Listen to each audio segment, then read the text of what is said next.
স্বামী বিবেকানন্দ যখন প্রথমবার দক্ষিণেশ্বরে এলেন, ঠাকুরকে দেখলেন, সেই ঐতিহাসিক ঐশ্বরিক মুহূর্তের কথা তুলে ধরবো আজকের আলোচনায়। যদিও এর আগে একবার ঠাকুর এবং স্বামীজির মধ্যে দেখা হয়েছিল স্বামীজির পাড়াতেই সুরেন্দ্রনাথ মিত্রের বাড়িতে 1881 সাল নভেম্বর মাস।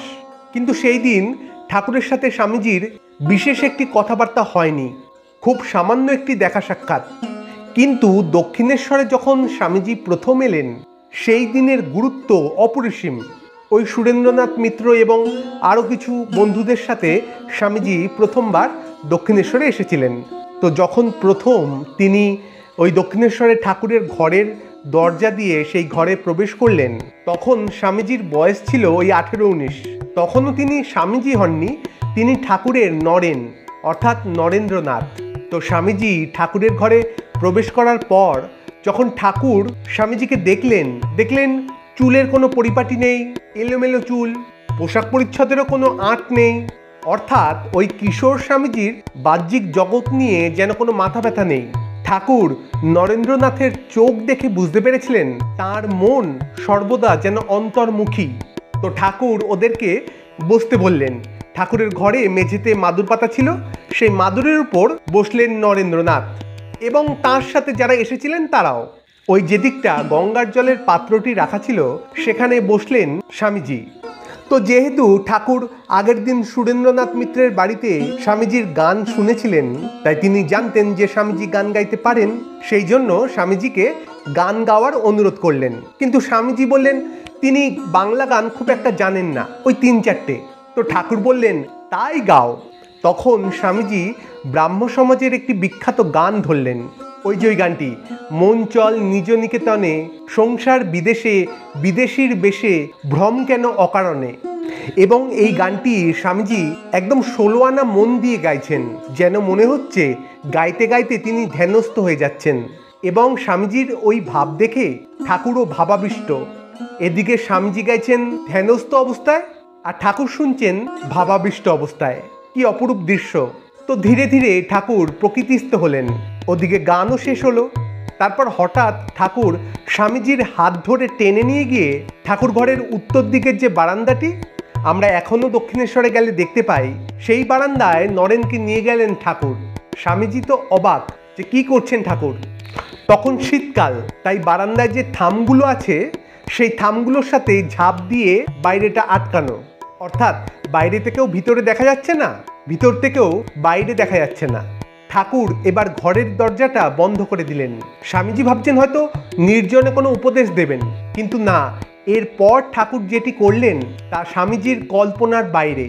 ঠাকুর স্বামীজির হাত দুটো ধরলেন, তারপর অঝরে কেঁদে যাচ্ছেন। ঠাকুরের দু চোখ বেয়ে আনন্দ অশ্রু বয়ে যাচ্ছে। তারপর ঠাকুর যেন স্বামীজিকে অনেক আগে থেকেই চেনেন এরকম সম্বোধন করে ঠাকুর বলছেন, এতদিন পর আসতে হয়, আমি যে তোমার জন্য কত প্রতীক্ষা করে আছি তা তুমি ভাববে না। এখানে বিষয়ী লোকেদের আজে বাজে কথা শুনে আমার কান ঝলসে যাচ্ছে, মনের কথা কাউকে বলতে পারছি না বলে পেট ফুলে যাচ্ছে। এরকম আরও কথা ঠাকুর স্বামীজিকে বলছেন। ঠাকুরের গলার স্বর সেই সময় যে কি দরদ মাখা তা ভাষায় ব্যক্ত করার মতো নয়। স্বামীজি কিছুই বুঝতে পারছেন না, কি হচ্ছে কি ঘটছে, তিনি নিস্তব্ধ হয়ে দাঁড়িয়ে আছেন। তারপর হঠাৎ ঠাকুর তার দুহাত জড়ো করে এমনভাবে স্বামীজির সামনে দাঁড়ালেন যেন আমরা কোনো মন্দিরে গেলে ভগবানের সামনে দাঁড়াই না, ওরকম। ওই হাত জোড় করা অবস্থাতেই ঠাকুর বলছেন, জানি আমি প্রভু, তুমি সেই পুরাতন ঋষি, নররূপী নারায়ণ, জীবের দুর্গতি দূর করবার জন্য আবার শরীর ধারণ করে এসেছো। হঠাৎ একজন অচেনা ব্যক্তির কাছ থেকে, ঠাকুরের কাছ থেকে এইরূপ কথা শুনে স্বামীজি একদম নির্বাক, স্তম্ভিত।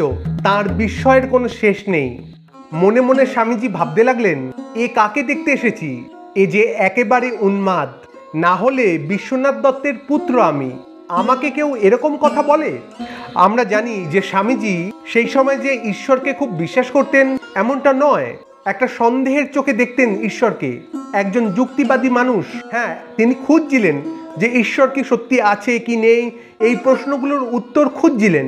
কিন্তু যে বিশ্বাস করতেন ঈশ্বরকে খুব, এমনটা নয়। তো সেরকম একটি ব্যক্তির সাথে যদি হঠাৎ এরকম হয়, তিনি তো সহজে গ্রহণ করতে পারবেন না, এটাই স্বাভাবিক। স্বামীজির মনে হচ্ছে ঠাকুর যেন একটা বদ্ধ উন্মাদ, না হলে কেউ এরকমটা করে। কিন্তু ঠাকুর এখানেও থামলেন না। তিনি স্বামীজিকে বললেন, তুমি একটু দাঁড়াও এখানে, বলে তিনি দরজা খুলে আবার ঘরে প্রবেশ করলেন। তারপর সেখান থেকে মাখন, মিছরি, কতগুলি সন্দেশ এসব নিয়ে আসলেন এবং নিজের হাতে স্বামীজিকে খাইয়ে দিতে লাগলেন। মানে এমনি একটা খাইয়ে দিচ্ছেন ওরকম নয়, যেন নিজের হাতে নারায়ণ সেবা করছেন। একটি অপূর্ব দৃশ্য। তো স্বামীজি বলছেন যে আমার হাতে দিন, আমি আমার যারা বন্ধুরা এসেছে তাদের সাথে ভাগ করে খাবো।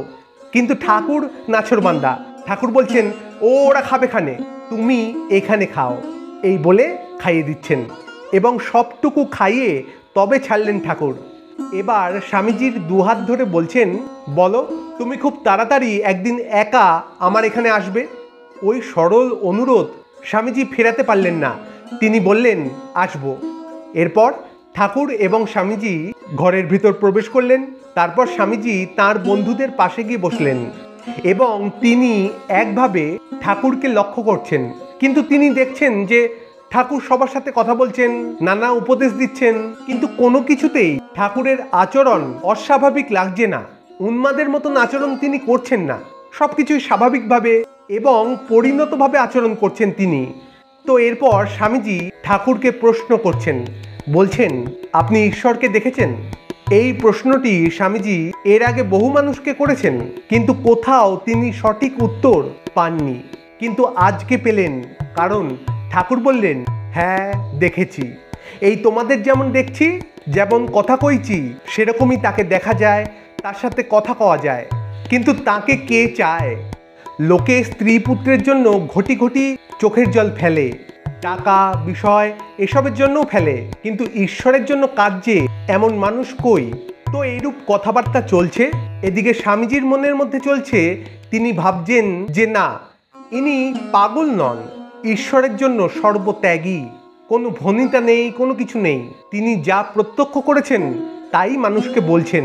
তিনি বুঝলেন যে এই মানব, এই পবিত্র মানব, তখনও ঠাকুরকে ঈশ্বর বলে জ্ঞান হচ্ছে না, কিন্তু মানুষ হিসাবে অনেক পবিত্র, কোনো ভনিতা নেই, জটিলতা নেই, সরল মানুষ একজন।